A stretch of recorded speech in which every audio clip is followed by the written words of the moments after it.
اعوذ باللہ من الشیطان الرجیم بسم اللہ الرحمن الرحیم لا يستوی القاعدون من المؤمنین غیر اولی الضرر والمجاہدون فی سبیل اللہ باموالہم وانفسہم۔ اس آیہ مبارکہ میں جہاد کا لفظ بمعنی قتال ہے۔ جہاں تک جہاد کا تعلق ہے وہ تو مومن ہر وقت کر رہا ہے، دعوت و تبلیغ بھی جہاد ہے، اپنے نفس کے خلاف بھی جہاد ہے۔ المجاہد من جاہد نفسہ، بلکہ پوچھا گیا ای الجہاد افضل یا رسول اللہ، آپ نے فرمایا تو جاہد نفسک فی طاعت اللہ، اپنے نفس کے خلاف جہاد کرو، اسے اللہ کا مطیع بناؤ، یہ بھی جہاد ہے۔ تو جہاد کے بہت سے گوشے ہیں، لیکن قتال آخری منزل قتال ہے، اور یہ بھی ان تین جوڑوں میں سے ہے کہ جو ایک دوسرے کی جگہ پر الفاظ آ جاتے ہیں، مومن و مسلم، نبی اور رسول، جہاد اور قتال۔ لا یستوی القاعدون من المؤمنین، برابر نہیں ہے اہل ایمان میں سے بیٹھ رہنے والے، یعنی جو کہ قتال فی سبیل اللہ کے لیے نہیں نکلتے، غیر اولی الضرر، جبکہ ان کو کوئی عذر نہیں ہے۔ اگر کوئی اندھا ہے اور وہ نہیں نکل رہا، کوئی حرج نہیں، کوئی لنگڑا ہے چل نہیں سکتا ہے وہ نہیں نکلتا، کوئی حرج نہیں، یہ بعد میں آ جائے گا۔ لیکن جن کو کوئی ایسا عذر نہیں ہے پھر وہ بیٹھے رہے، اور یہ بھی نوٹ کر لیجئے کہ نفیر عام پہلی مرتبہ ہوئی ہے صرف غزوہ تبوک میں سن 9 ہجری میں جا کر۔ اس سے پہلے پرسویشن تھی، نکلو اللہ کی راہ میں، نکلو اللہ کی راہ میں، نکلو اللہ کی راہ میں، لازم ہر ایک کے لیے نہیں تھا۔ قتال فی سبیل اللہ آپشنل تھا، لہذا اس کے اوپر کسی سے نکیر بھی نہیں ہوتی تھی۔ نہیں گیا کوئی، نہیں گیا ٹھیک ہے، لیکن پھر یہ کہ جو غزوہ تبوک میں نہیں گئے ان سے ایکسپلینیشن کال کی گئی، ان کو سزائیں بھی دی گئی وغیرہ وغیرہ۔ تو اب چونکہ آپشنل تھا لہذا وہاں پر یہ تو نہیں کہا جا سکتا تھا کہ اب ان کو پکڑو اور ان کو سزا دو، لیکن یہ بتایا جا رہا ہے، اس لیے حرض المومنین کا لفظ آیا تھا کہ آپ پوری طرح اکسائیے، ان کو آمادہ کیجئے، لیکن ظاہر بات ہے کہ یہ اس میں ابھی آپشن ہے۔ لیکن برابر نہیں ہے وہ لوگ جو بیٹھ رہے ہیں اور جنہیں کوئی عذر نہیں، والمجاہدون فی سبیل اللہ باموالہم وانفسہم، اور وہ لوگ جو اللہ کی راہ میں جہاد کے لیے، قتال کے لیے نکلے ہیں اپنی جانوں اور مال کے ساتھ۔ فضل اللہ المجاہدین باموالہم وانفسہم علی القاعدین درجہ، اللہ نے فضیلت دی ہے مجاہدین کو جو اپنے مال اور جان سے جہاد کرنے والے ہیں، بیٹھ رہنے والوں پر ایک بہت بڑا درجہ۔ درجتاً یہ جو تنکیر آئی ہے برائے تفخیم ہے، بہت بڑا درجہ۔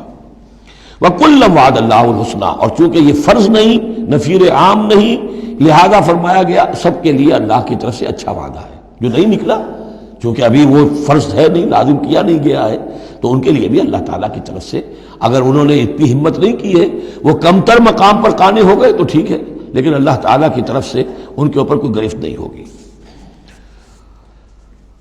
وَكُلًّا وَعَدَ اللَّهُ الْحُسْنَىٰ وَفَضَّلَ اللَّهُ الْمُجَاهِدِينَ عَلَى الْقَاعِدِينَ أَجْرًا عَظِيمًا، لیکن فضیلت دی ہے اللہ تعالیٰ نے مجاہدین کو بیٹھ رہنے والوں پر اجر عظیم۔ درجات منہ ومغفرۃ ورحمہ، یہ درجات ہوں گے اللہ کی طرف سے اور اس کی طرف سے مغفرت اور رحمت۔ وکان اللہ غفور الرحیم، اور یقیناً اللہ تعالیٰ غفور الرحیم ہے۔ ان الذین توفاہم الملائکۃ ظالمی انفسہم، اب یہ آ گئے وہ لوگ کہ جو عذر کے بغیر وہ ہجرت نہیں کر رہے تھے، اپنے گھروں میں بیٹھے ہوئے اپنی قوم میں یا مکے میں۔ ان الذین توفاہم الملائکۃ ظالمی انفسہم، یقیناً وہ لوگ کہ جو وفات دیں گے انہیں فرشتے اس حال میں کہ وہ اپنی جانوں پر ظلم کر رہے تھے، یعنی ہجرت نہیں کی تھی انہوں نے، رسول کے حکم کی اطاعت نہیں کی تھی، آخر موت تو آنی ہے۔ تو جب فرشتے ان کی روح قبض کرتے ہیں، قالوا فیما کنتم، تو وہ ان سے کہتے ہیں یا کہیں گے یہ آپ کس حال میں تھے؟ آپ نے ایمان کا دعویٰ کیا، محمد رسول اللہ نے ہجرت کا حکم دیا، کیا ہوا آپ کو؟ کیوں آپ نے ہجرت نہیں کی؟ قالوا كنا مستضعفین فی الارض، تو وہ کہیں گے ہمیں دبا لیا تھا لوگوں نے، ہم مجبور ہو گئے تھے، کیا کریں، ہم معذور تھے۔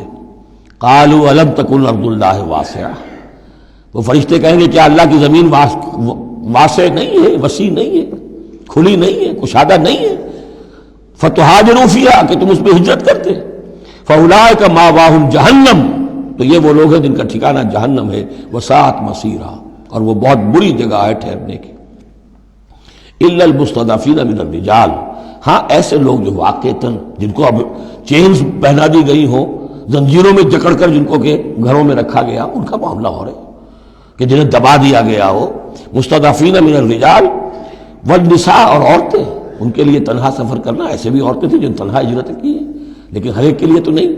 والولدان، اور بچے، لا یستطیعون حیلۃ، کہ نہ ان کے پاس کوئی تدبیر ہے، ولا یہتدون سبیلا، نہ وہ راستہ جانتے ہیں۔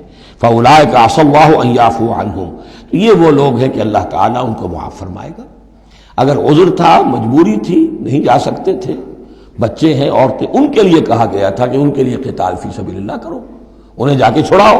لیکن جو لوگ بغیر عذر کے وہاں بیٹھے ہوئے ہیں وہ منافق ہیں کٹر، ان سے تمہارا کوئی تعلق نہیں جب تک کہ وہ ہجرت نہ کریں، بلکہ وہ قتال کے معاملے میں بالکل کفار کے برابر ہے۔ الا المستضعفین من الرجال والنساء والولدان لا يستطيعون حیلة ولا يهتدون سبیلا فاولئک عسى الله ان يعفو عنهم وكان الله عفوا غفورا، اور اللہ تعالیٰ بخشنے والا اور معاف فرمانے والا ہے۔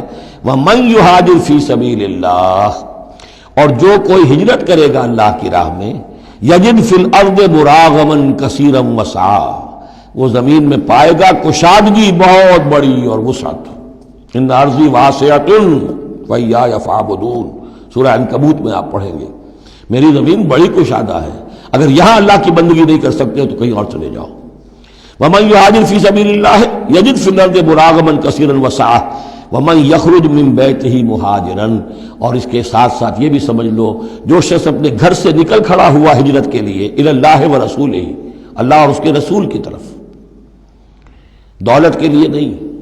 یہ حدیث نبوی جو ہے کہ ایک شخص وہ ہے جو ہجرت کرتا ہے کسی عورت سے نکاح کے لیے، ایک شخص وہ ہے جو دولت کے لیے کرتا ہے، وہ نہیں۔ فہجرتہم الی ما ہاجر الیہ، اس کی ہجرت اس پر شمار ہوگی۔ جس نے اللہ اور اس کے رسول کی طرف ہجرت کی خلوص نیت کے ساتھ، گھر سے نکل کھڑا ہوا، ثم یدرکہ الموت، پھر اسے موت نے آ لیا، وہ نہیں پہنچ سکا مدینہ منورہ، حضور کے قدموں تک رسائی نہیں ہو سکی، بمصطفیٰ برسا خویش راہ کے دی ہماؤس، اس تک نہیں ہو سکا، فقد وقع اجرہ علی اللہ، تو اس کا اجر اللہ کے ذمے ثابت ہو گیا۔ یعنی وہ نیت کر کے نکل آیا خلوص نیت کے ساتھ، اللہ اور اس کے رسول کے حکم سمجھ کر وہ نکل آیا ہے، دارالہجرت تک نہیں پہنچ پایا، درمیانی میں کہیں اس کی موت واقع ہو گئی، فقد وقع اجرہ علی اللہ، اللہ کے ذمے اس کا اجر جو ہے وہ اللہ کے ذمے ثابت ہے۔ وکان اللہ غفور الرحیم، اور یقیناً اللہ تعالیٰ غفور ہے، بخشنے والا، اور رحیم ہے، رحم فرمانے والا۔ صدق اللہ العظیم۔